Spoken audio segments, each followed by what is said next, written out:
আসসালামু আলাইকুম। শীতের সকাল মানেই নানা রকম পিঠা পুলি, তাই আজ আমি বানিয়ে ফেললাম দুধ পুলি পিঠা। আজ আমি দুধ পুলি পিঠাটি বানিয়েছি সম্পূর্ণ সহজ পদ্ধতি এবং ঘরোয়া উপকরণে। আশা করা যায় রেসিপিটি সবার উপকারে আসবে। তাই বেশি কথা না বলে দুধ পুলি পিঠার মূল রেসিপিতে চলে যাই। দুধ পুলি পিঠা বানানোর জন্য আজ আমার প্রয়োজন হয়েছে 3 লিটার পরিমাণ গরুর দুধ, পরিমাণ মতো আতপ চালের গুঁড়ো, পরিমাণ মতো খেজুরের গুড় এবং একটি নারকেল কুড়িয়ে নিয়েছি। দুধ পুলি পিঠা তৈরি করার জন্য প্রথমে আমি তৈরি করে নিব পিঠার ভিতরের পুরটি।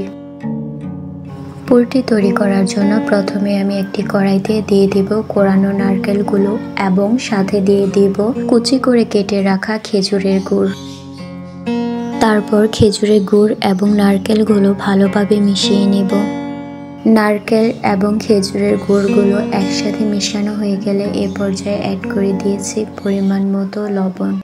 এ পর্যায়ে ভালোভাবে নেড়ে গুড় এবং নারকেলের সাথে লবণটা মিশিয়ে নিব। তারপর চুলার মিডিয়াম আঁচে 10 মিনিট রান্না করে নিব। 10 মিনিট পর খেজুরের গুড় এবং নারকেল একসাথে মিশে গিয়ে গাঢ় বাদামি রঙের হবে।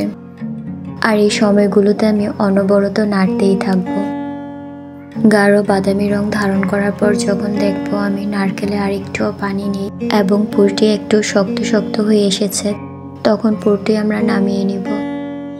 দুধ পুলি পিঠা তৈরি করার জন্য আমার পিঠার ভিতরের পুরটি তৈরি করা কমপ্লিট হয়ে গেছে। এ পর্যায়ে আমার পিঠার রুটিটি তৈরি করার জন্য প্রথমে চালের একটি পারফেক্ট ডো তৈরি করে নিতে হবে। এর জন্য আমি 4 বাটি পানি ফুটিয়ে নিব।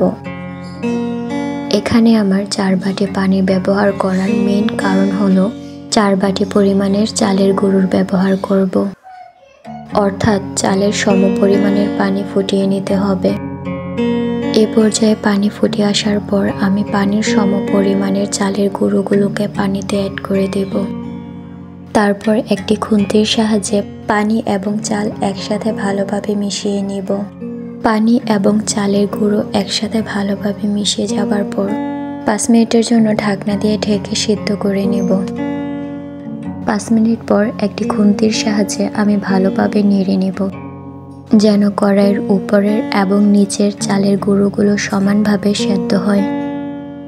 পানি যখন সম্পূর্ণরূপে শুকিয়ে আসবে তখন একটি ডিশের মধ্যে চালের সিদ্ধ গুঁড়োগুলোকে নামিয়ে নিব। হালকা ঠান্ডা হয়ে আসলে আমি চালের গুঁড়োগুলোকে হাতের সাহায্যে একটি ডো তৈরি করে নেব। এ পর্যায়ে ডোটি তৈরি করা কমপ্লিট হবার পর পিঠা তৈরি করার জন্য আমি ডো থেকে সামান্য পরিমাণের গুলা নিয়ে নিব। তারপর পয়সা পরোটার মতো ছোট একটি রুটি তৈরি করে নিব। আমার রুটি তৈরি করা কমপ্লিট। এ পর্যায়ে আগে থেকে তৈরি করে রাখা নারকেলের পুরটি নিয়ে রুটির ঠিক মাঝ বরাবর রেখে দিব।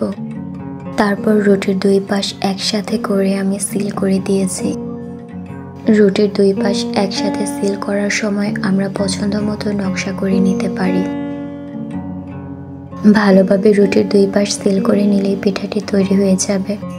সেম প্রসেসে আমি সবগুলো পিঠা তৈরি করে নেব। সবগুলো পিঠা তৈরি করা কমপ্লিট হয়ে যাবার পর এ পর্যায়ে আমি দুধ পুলি পিঠা তৈরি করার জন্য দুধের শিরাটি তৈরি করে নেব। শিরা তৈরি করার জন্য আমি 3 লিটার দুধের সাথে 4টি এলাচ, 3-4 টুকরো দারচিনি এবং 4টি তেজপাতা দিয়ে দিব। পরিমাণ মতো লবণ দিয়ে চুলার হাই হিটে রান্না করে নেব। 3 লিটার দুধ যখন শুকিয়ে 1.5 লিটার পরিমাণে চলে আসবে তখন আমি আগে থেকে বানিয়ে রাখা পিঠাগুলো দুধের মধ্যে দিয়ে দিব। সবগুলো পিঠা দেওয়া হয়ে গেলে আমি এভাবে নেড়ে নেব।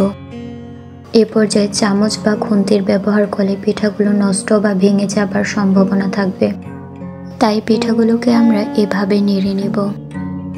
এ পর্যায়ে 10 মিনিটের জন্য আমরা ঢাকনা দিয়ে ঢেকে দেব যেন পিঠাগুলো সিদ্ধ হয়ে যায়। এ পর্যায়ে যখন পিঠাগুলো ফুলকো ফুলকো হয়ে দুধের উপর ভেসে উঠবে তখন আমাদের বুঝতে হবে পিঠাগুলো তৈরি হয়ে গেছে। একটি বাটিতে আমি পিঠাগুলোকে নামিয়ে নিলাম। এতটা সময় আমার পাশে থাকার জন্য সবাইকে ধন্যবাদ। আমার রেসিপিটি যদি ভালো লেগে থাকে তাহলে লাইক, কমেন্ট অ্যান্ড শেয়ার করতে পারো।